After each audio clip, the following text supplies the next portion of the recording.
The name of this story is Little Red Cup. Once upon a time, there lived in a certain village a little girl.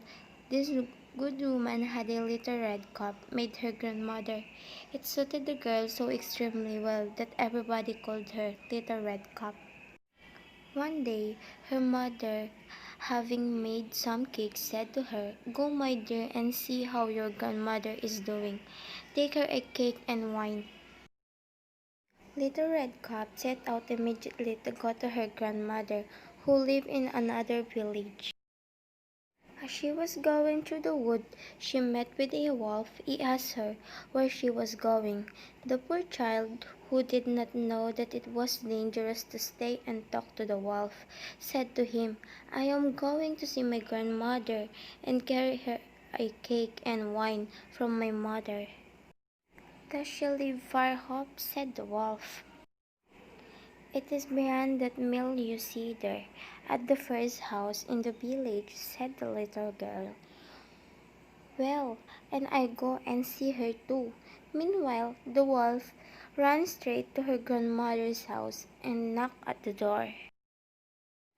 "Who's there?" said the grandmother. "Little Red Cap," said the wolf. "She is bringing cake and wine. Open the door." "Lift the latch," called out the grandmother. "I am too weak and cannot get up."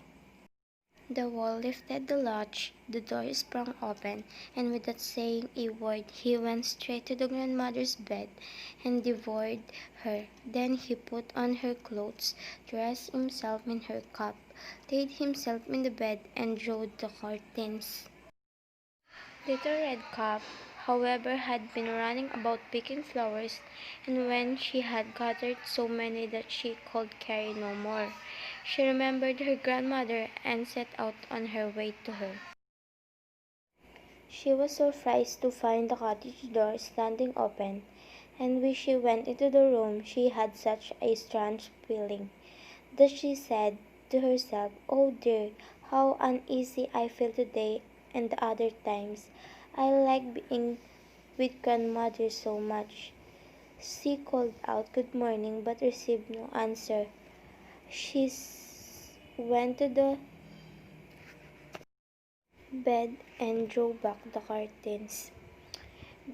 There lay her grandmother, with her cap pulled far over her face and looking very strange. "Oh, grandmother, what big ears you have! The better to hear you, my child." "But, grandmother, what big eyes you have! The better to see you, my dear." "But, grandmother, what large hands you have! The better to hug you with." "Oh, but, grandmother, what a terrible big mouth you have! The better to eat with." The huntsman was just passing the house and thought to himself, "Our old woman is snoring. I must just see if she wants anything." She went into the room, and when he came to the bed, he saw the wolf was lying in it. "Do I find you where, you old sinner?" said he. "I have lost you." Then, just as he was going to fire at him, when he had made two snips, he saw the little red cap shining, and then he made two snips more, and the little girl sprang out crying. And after that the aged grandmother came out alive also, but scarcely able to breathe. Red Cap, however, quickly fetched great stones with which they filled the wolf's belly, and when he awaked wanted to run away, but the stone hurt so heavy that he collapsed on once and fell dead. It is also related that once he Red Cap was again talking cakes to the old grandmother, another wolf spoke to her and tried to entice her from the path. But Red Cap went joyously home, and no one ever did anything to harm her again. The moral lesson in this story: children, especially attractive, well-bred young ladies, should never talk to strangers, for if they should do so, they may well provide dinner for a wolf. And do not talk to strangers.